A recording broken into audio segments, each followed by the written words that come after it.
Welcome to Special Investigations. Today's episode, Millionaire Cities, hosted by Jaime Mao San.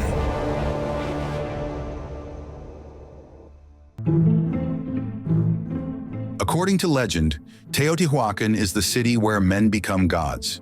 It is an enigma where its first builders came from and why they chose this place to settle. After 100 years of exploration and research, the questions remain. There is no physical evidence of its creators, and there are no data or documents that indicate who built the best-planned city in Mesoamerica. Before Columbus arrived in the New World, the Aztecs reigned as the last great culture before the Spanish conquest.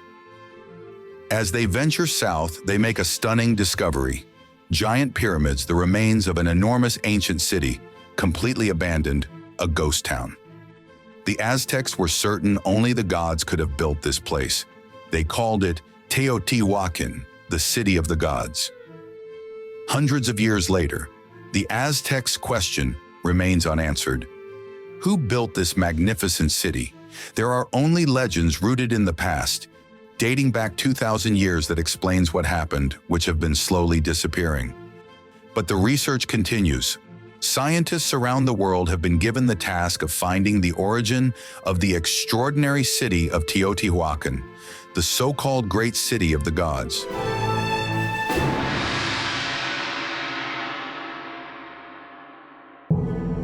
Behind me is the Pyramid of the Moon, located at the end of the so-called Road of the Dead. It is not known why it was called this way. Perhaps for here those that were going to be sacrificed transited. It is located at the end of the union of the three main pyramids that together, apparently, would be marking the same position of the constellation of Orion. There is an astronomical relationship between Teotihuacan and the stars. That is the reason why the Pyramid of the Sun is oriented towards the west. Precisely on certain dates in August and October, the sun rises just behind and hides in front of the pyramid. In other words, there is a solar relationship, as in many other Mesoamerican cities, and surely that was taken into consideration when planning the Road of the Dead because of its peculiar orientation and crossroads. Archaeologists have tried to find the meaning in each of the investigations carried out for over 100 years. It is a perfect grid in which all the architectural complexes were built. That is to say that nobody in Teotihuacan built at random.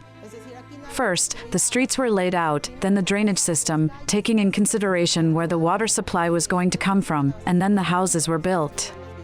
This shows that minds were thinking that we're designing up to where the city was going to grow, according to the resources that existed at the time.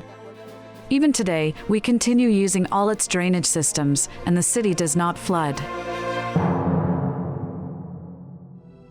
The ancient city of Teotihuacan, a mythical ghost town, still holds many secrets. Scientists have very few clues about its origins.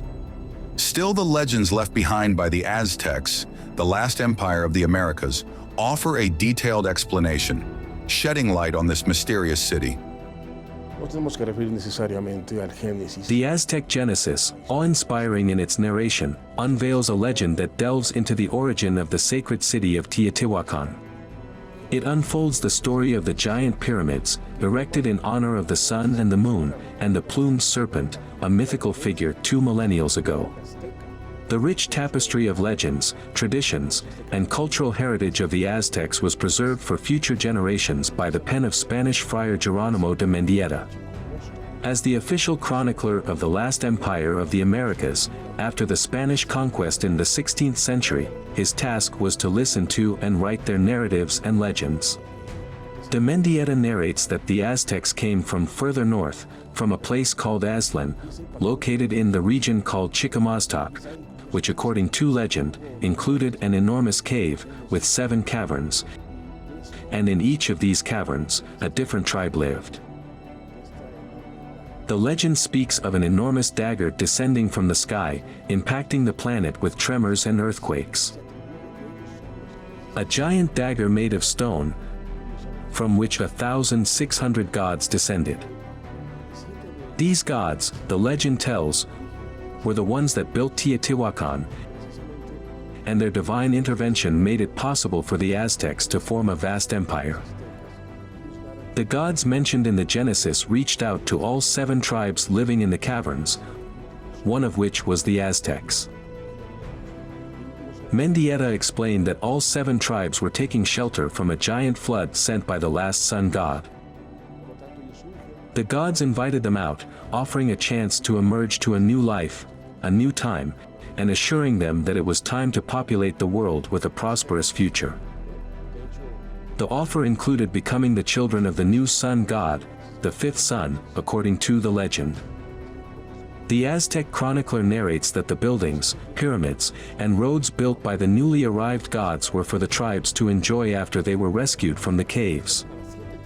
Eventually, some of the tribes left the region, together with some of the gods, but others remained and helped the Aztecs settle in the city. The Genesis mentions that the Aztecs became an enormous empire, and even though they built cities and pyramids of their own, they understood that Teotihuacan was a city forged by gods, and that's why they called it the City of the Gods. This is the Pyramid of the Sun, a name chosen by the Aztecs when they discovered the ghost city in ruins near the center of the country, and not far from their main city, Tenochtitlan, which is now Mexico City. The pyramid, a monumental structure on the opposite side of the Boulevard of the Dead, is a tribute to the God King, a term used to honor the sun. The God King was a ruler believed to have divine powers, a symbol of life and energy. This pyramid, one of the largest in the world, is not just a physical marvel, it is the main symbol of this city, meticulously aligned to witness celestial events, such as the equinox of spring and autumn, a testament to its ancient builders' advanced knowledge and skills. This unique feat of ancient engineering is distinct from the rest of the structures at Teotihuacan, which were built over centuries. The Pyramid of the Sun was erected in a single moment, without any superimpositions, further enhancing its enigmatic allure. The giant pyramid is on top of an ancient tunnel, designed into 4 areas, possibly 4 elements and 4 divinities. A millenary tunnel that continues to baffle archaeologists and historians, fueling the fascination and debate about the city of the gods. This is yet another of the enigmas that we face in Teotihuacan. The absence of burials of royal personages, rulers, or priests is quite astonishing. They have yet to be unearthed. This mystery engages us and fuels our curiosity, driving us to uncover the truth we eagerly anticipate. Though not rulers, these individuals were sacrificed with offerings of immense significance. They were prisoners, their hands bound, wearing necklaces of human jaws. These were not ordinary sacrifices, but they were not the rulers, as we had anticipated. Despite their non-royal status, their sacrifices were of immense significance, which adds a profound layer to our understanding of Teotihuacan. Anything found beneath it must have been of utmost importance and sacredness. This is a spectacular journey into a mysterious world built beneath the first megacity in the Americas. We're confident that scientists will undoubtedly unearth the answers that will explain the origins of an entire civilization.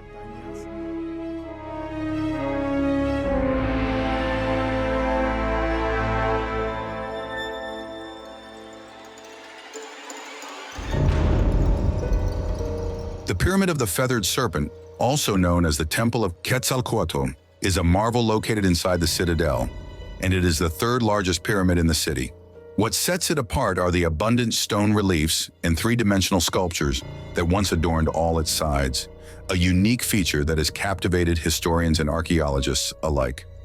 Beneath the stone masses, a rich tapestry of history is buried. Up to 3 previous cities, one built on top of the other, each erected on the violated remains of the previous one, waiting to be unearthed. The layers of history beneath the surface of Teotihuacan are a captivating mystery waiting to be unraveled. What we see on the surface is the countless reconstructions and the monument's survival. In a groundbreaking discovery, Mexican archaeologists unearthed a widespread tunnel that originates beneath the Pyramid of the Moon and directly links to the temple of the feathered serpent. This discovery opens up a new chapter in our understanding of Teotihuacan's complex history. We excavated in the plaza of the citadel, and we found the original temples. There was obviously a change of mind on the part of the builders of Teotihuacan. They decided to destroy an already erected part of the city and replace it with new buildings to build the mega complex of the citadel, but this time dedicated to the feathered serpent and the monster of the earth, or Sipical, as they called it. The change in direction might have happened because of the new arrivals coming to Teotihuacan because of catastrophes elsewhere. The eruption of Popocatépetl volcano in the mid to late 1st century, which volcanologists described as a catastrophe of epic proportions. After the volcanic eruption, the sky was darkened for extended periods. The sooting or blackening of the sky because of the volcanic ash would have affected sunlight and agriculture. This would have seemed like an apocalyptic scenario to people living around the volcano. The human toll and the magnitude of this eruption would have been devastating. People were probably thinking that the gods had turned against them. Settlements were destroyed, livestock died out.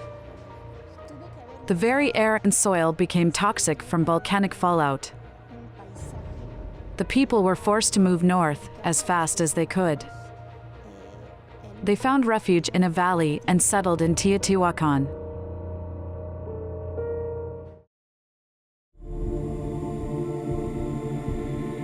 According to legends from Aztecs and other empires, the work of Quetzalcoatl, or Kukulkan, was known throughout Mesoamerica. Ancient narratives speak of a plumed serpent god bringing civilization to Earth. The Aztec manuscripts depict him as a fiery comet serpent or dragon-like creature descending from the stars, a symbol of his divine origin and celestial power. His name echoed with profound knowledge of heaven and earth, and the oral narrative of the Aztecs credited the plumed god with urbanization, engineering, mathematical, and astronomical developments. According to the book History of the New Spain by Spanish friar Bernardino Sahagún, Quetzalcoatl was a male god who lived among the natives of the ancient lands, who wore feathers on his head, embroidered clothes, wore a necklace of snails and sandals, and lived in a temple of stone with stairways. He was a very tall man with ugly features and a long head, and under his reign, abundance and prosperity reigned. The corn was abundant and food overflowed the tables. He was credited as the one who originated all the arts, a testament to his leadership and the benefits it brought, an immortal whose benevolent image invited men to worship him with gratitude. The serpent god represented the deity that controlled the world. Quetzalcoatl created this world and was also related to the power that controlled the universe, the people, and the societies. The serpent always carried mythological power, but the temple of Quetzalcoatl is the first to manifest in a large scale. The feathered serpent we know from Aztec times was copied by the Mayas since the pre-classic period.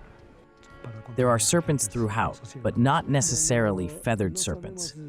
The feathered serpent was born here, in central Mexico. The feathered serpent temple in Teotihuacan is a unique marvel, the first of its kind. Never before had such a large temple been dedicated solely to the feathered serpent, nor had there been such a vibrant worship of this god. The pyramidal structure, possibly adorned with 260 feathered serpent heads, a significant number in the 260-day ritual calendar of Teotihuacan, was a sight to behold with its bright paint and intricately carved heads. The feathered serpent was not just a guardian, but also a central figure in Teotihuacan society. The Temple of the Feathered Serpent, located at the heart of this vast metropolis, symbolized its importance. Teotihuacan, one of the largest cities in the ancient world, sprawled across 20 square kilometers and boasted a population of over 100,000.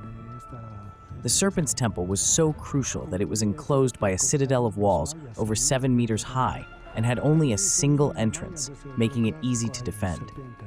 Teotihuacan was prone to drought, and when people get hungry and thirsty, they can get desperate. The only course of action for the rulers was to sacrifice citizens, This led to a major uprising. Evidence suggests that the people attacked the serpent's lair. Effigies were ripped off the temple and smashed, evidence of a violent rebellion, and probably the end of the feathered serpent of Teotihuacan. The feathered serpent continued to thrive elsewhere.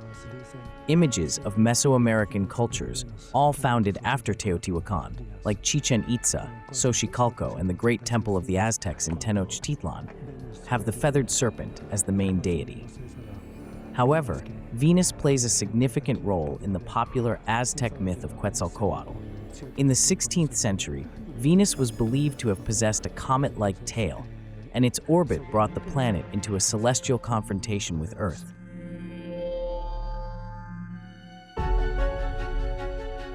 According to Aztec legends, Quetzalcoatl's death was not just a mere event, but a dramatic transformation. Like a great spark or ember, his soul ascended into the sky, leaving a streaming tail reminiscent of a quetzal bird. Ancient artists often drew comets with quetzal bird tails and bright and luminous plumes that provided a particularly well-suited hieroglyph for the serpent god. The transformation of Quetzalcoatl, or Kukulkan's soul, into the planet Venus meant nothing less than the end of one world age and the beginning of another.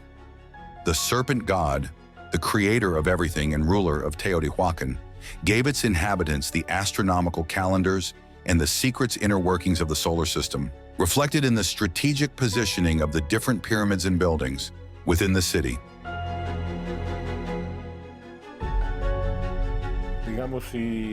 Imagine for a moment that the city was precisely aligned along north-south axes, implying perpendicularity along east and west. One might assume that the Pyramid of the Sun is oriented toward the equinox, but the reality is far more intriguing.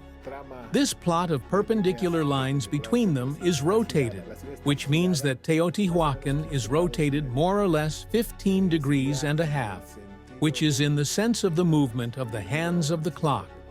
This causes the Pyramid of the Sun not to be aligned on the day of the equinox, but on two dates that astronomically do not indicate anything peculiar: April 29th and August 13. However, these are dates that appear not only in Teotihuacan, but in cultures of all Mesoamerica during several millennia. It was observed that across many great cultures, the position of the sun reappears exactly every 365 days. This regularity formed the basis of the solar count, organized into 18 periods of 20 days. This consistency with 1820s, making 360 days and the addition of 5 days to reach the sun, demonstrates the orderly nature of time, governed by the sun, the brightest object in the sky. From then on, you had to wait 52 years for the cycle to start all over again. In other words, every 52 years, the cultures of Mesoamerica would celebrate great ceremonies called the New Fire and start all over again.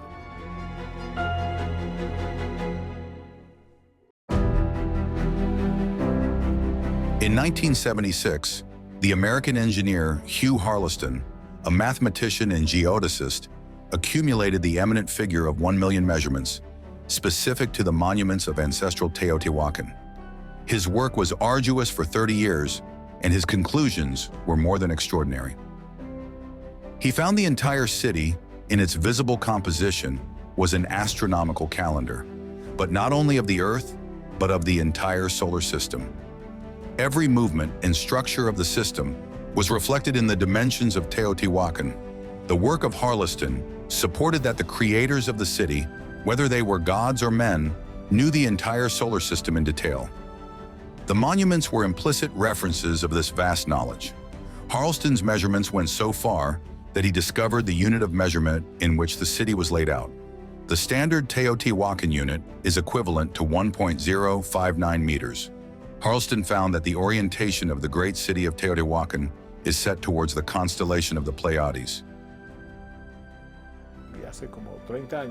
About 30 years ago, Anthony Aveni proposed that Teotihuacan was oriented towards the constellation of the Pleiades. However, because the night sky changes relatively fast. With the Earth rotating like a spinning top, the Pleiades change orientation for every century.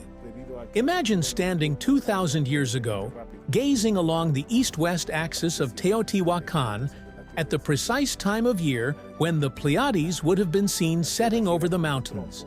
This alignment was not a mere coincidence. The city was deliberately aligned with this star group that passed directly overhead in the latitude of Teotihuacan, signaling the essential fifth cardinal direction. Furthermore, after being obscured by the sun's glare for 40 days, the reappearance of this star group in the east coincided with the day the sun passed the zenith. This meticulous planning and execution of the city's alignment, a feat that required an extraordinary level of precision and a deep understanding of astronomy, is a testament to the intelligence and foresight of the ancient Teotihuacanos. The citadel, a place of immense significance in Teotihuacan, surrounds the temple of the plumed serpent god. It is here where hundreds of sites containing human remains have been unearthed, perhaps the victims of ancient human sacrifices. Also, in 2003, a tunnel of immense archaeological importance was uncovered by Mexican archaeologist Sergio Gomez, which stretches for more than 300 feet.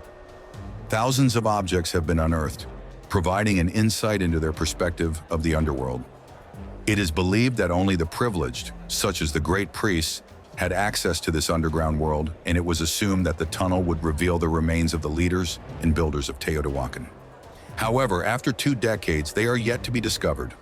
Only the remains of warriors, captured enslaved people, and even citizens were found, increasing the mystery of the city of the gods. The confirmation of the past decades confirms a hollow underneath for the 3 main pyramids in the city, adding to the importance and sacredness that the builders of Teotihuacan assigned to the underworld. This connection with the subsoil gave these buildings their precise level of sacredness, with most of the monumental buildings in the city including this complementary element of important symbolism, which was later adopted in the construction of other Mesoamerican cities. This necessity forms a convincing pattern. A grand pyramid cannot exist without an underworld built under it in Teotihuacan.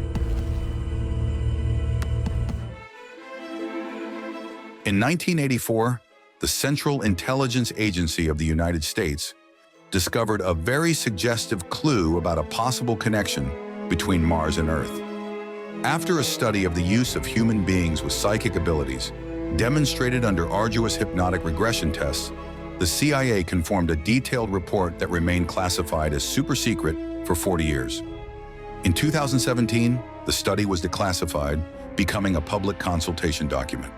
The report mentions that, on May 22, 1984, the psychic exploration of the planet Mars by an anonymous subject.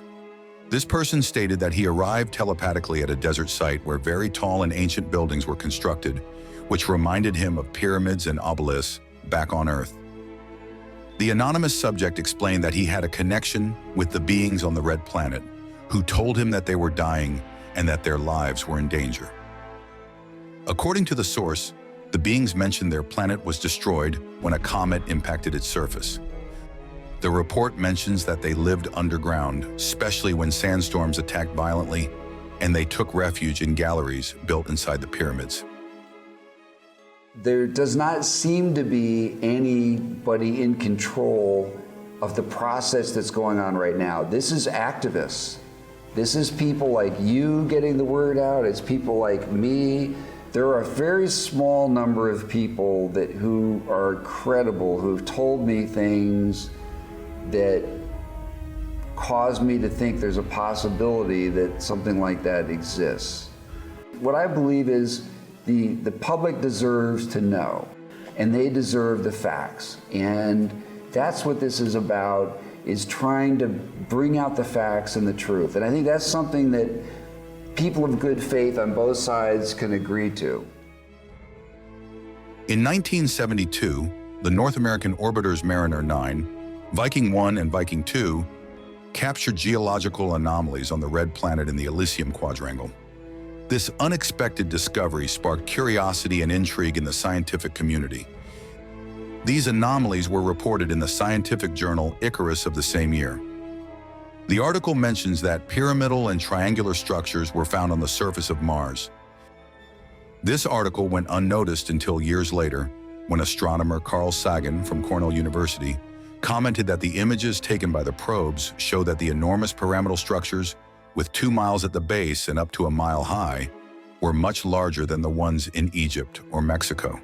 The 4 pyramidal structures referred to by Sagan presented an alignment pattern very similar to that of terrestrial pyramids. The evidence continued to emerge to the surprise of the greatest scientists of that time. In 1976, in the region known as Cydonia, the module of the Viking orbiting probe identified new anomalous structures. They were analyzed by astronomy professor Tobias Owen of the University of Hawaii.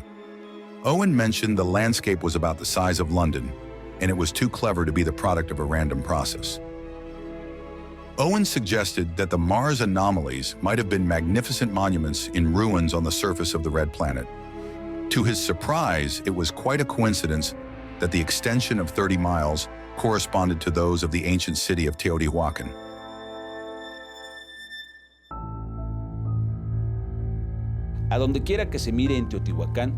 Everywhere you look in the city of the gods, we detect an impatient insistence, an obsession with red.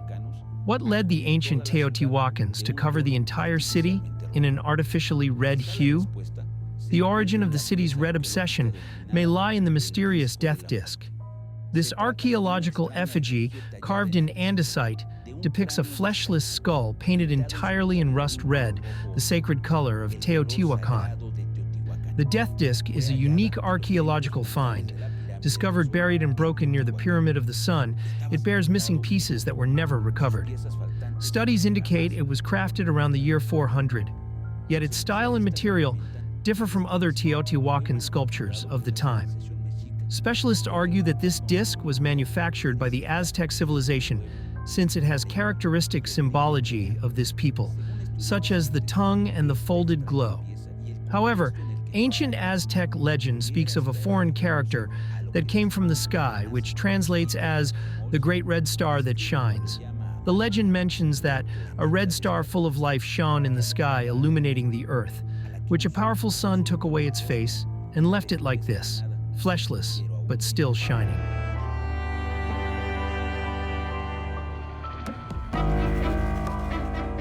El disco de la muerte teotihuacano. After an extensive study of a possible Mars impact, a significant event where an asteroid or comet collided with the red planet, resulting in a 2-mile detachment from its surface, the Teotihuacan death disk emerges as a compelling potential symbolic representation of this catastrophic event. This interpretation, born from unique and specific research findings, offers a unique and intriguing viewpoint on Teotihuacan's ancient interpretation of planetary impacts. This obsession with death led the original builders of the great city to retrieve and transport tons of highly toxic materials from the Sierra Gorda, a place where the volcanic rock cinnabar, or mercury sulfide, and quicksilver abound. These toxic minerals were used in Teotihuacan to complete the different chambers under the pyramids in the great city, from floor to ceiling. The sacrifice and dedication involved in this process, from the extraction of the material to its application, are truly admirable. It's important to note that this aesthetic detail claimed the lives of thousands of citizens, underscoring the ancient civilization's unwavering commitment and respect for their art. Teotihuacan was a city of vibrant colors. It was full of spectacular murals, covered in white stucco and pigments from different parts of Mexico. The city must have been magnificent. Colors adorned the significant buildings, adding to the fascination of this ancient civilization. These vibrant pigments used in specific architectural or artistic elements significantly transformed the city's aesthetics. The famous murals depict beautiful paradises. In these works, the nostalgia of other times was plastered in depictions of sacred animals, atmospheres, and happy people. The citizens of Teotihuacan sang, recited poetry, exercised, and had fun, enjoying a world adorned with vibrant colors.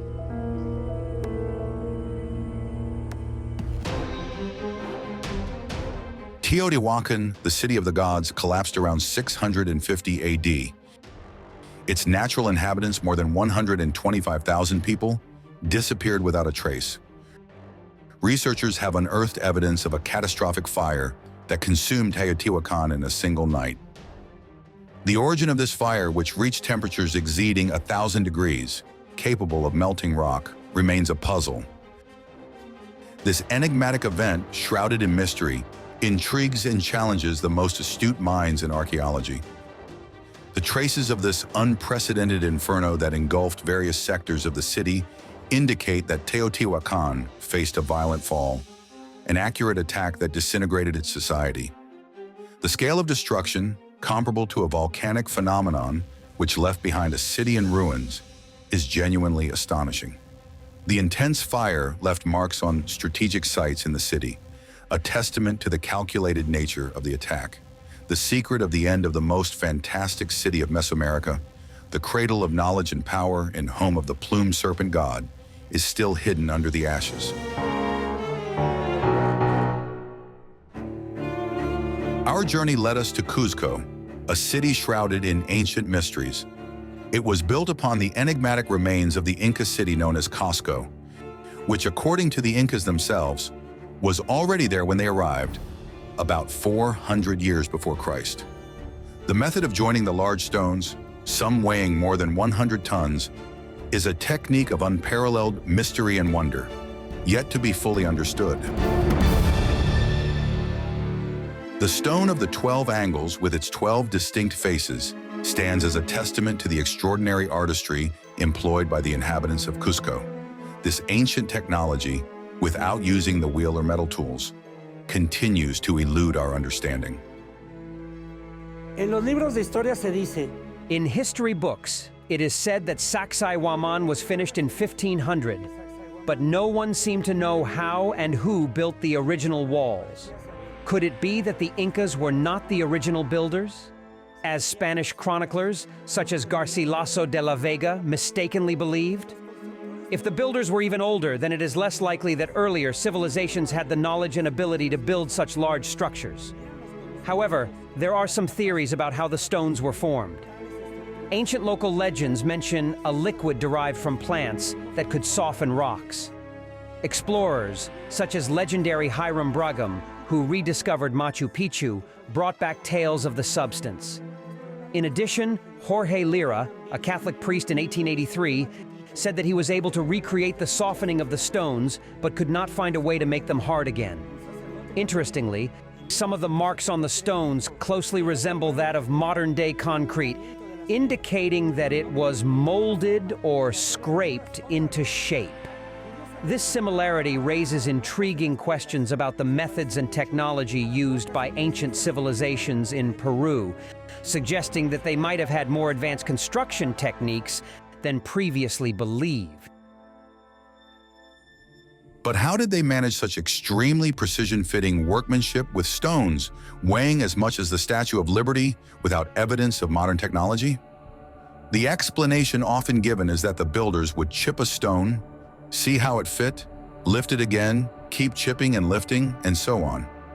This process, forming blocks so complex and tightly fitted, using only stone hammers, wooden planks, and ropes, seems exceptionally unlikely. This is especially apparent when it comes to blocks that weigh over 100 tons. Renowned Swiss archaeologist Jean-Pierre Pronsin wrote in one of his books about the many problems builders confronted when transporting such heavy stones through mountainous terrain from quarries 25 miles away. The possibility that thousands of years ago, a megalithic society managed to finish Sacsayhuaman meant that the builders were much more advanced than we are currently giving them credit for.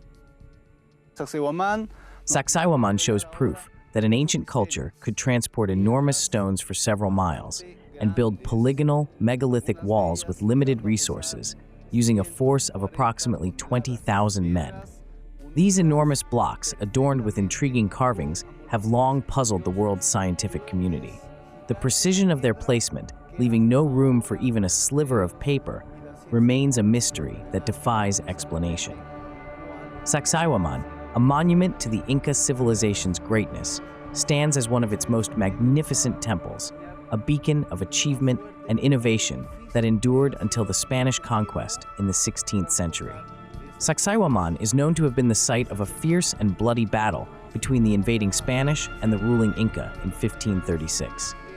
Although the walls appear colossal today, they were initially even more imposing, as the Spanish used all but the heaviest stones to build new structures and churches. The purpose for which Sacsayhuaman was built is uncertain. The walls and original towers seem defensive in nature. The site also incorporates a large plaza surrounded by terraces, which may have been used for religious ceremony. The large workforce was sent in from different provinces using a unique communal work within the Inca Empire, a practice that constantly rotates laborers, providing the enormous energy needed to erect the buildings. If one worker got sick, another would replace them, and local villagers would be responsible for feeding them. Approximately 4,000 men quarried and cut stone. Another 6,000 held great cables the size of human legs made of leather and hemp. Thousands more dug ditches, laid foundations, and cut beams, and master masons stacked the stones in place. This communal work was a key aspect of the Inca social structure, where citizens contributed to the community's needs and projects of the king.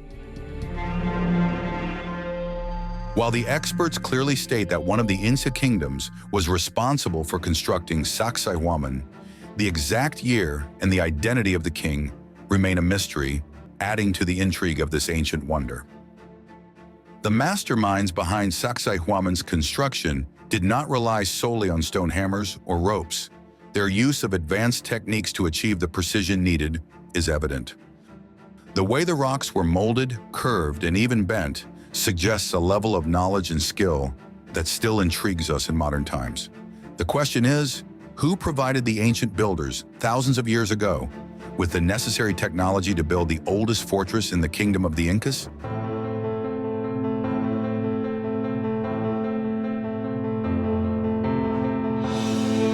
In the summer of 2009, Hector Ciliezar, a Salvadoran tourist accompanied by his family, captured a unique moment with his cell phone in the Mayan city of Chichen Itza.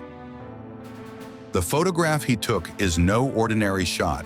It shows a ray of light emerging from the center of the Kukulkan pyramid. It is a ray of light that emerges from the pyramid's center and seems to project into deep space. The phone was able to record metadata that included date, time, resolution, and size of the image. It also recorded the photo's place with geographical coordinates, as well as the model and brand of the cell phone. This photograph has been the subject of extensive research and analysis, and complete foundations have been gathered to ensure it is not a doctored image.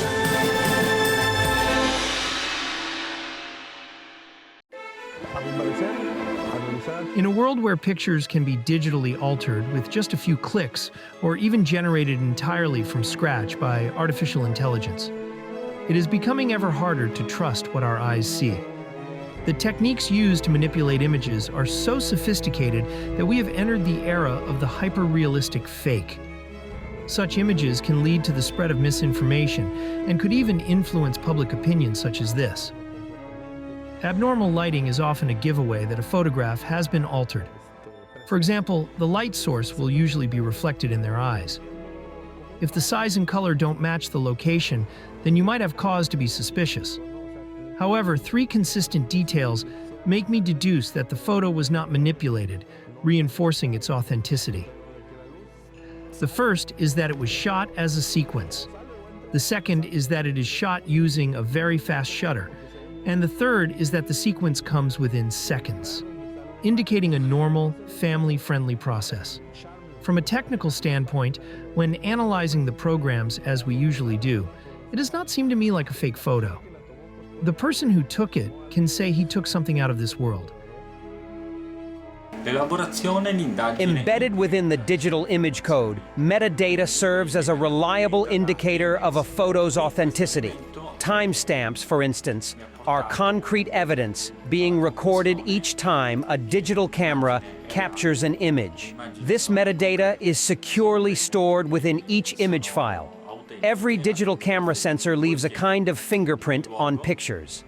This fingerprint is then associated with the manufacturer and could help identify areas of a photograph that have been manipulated.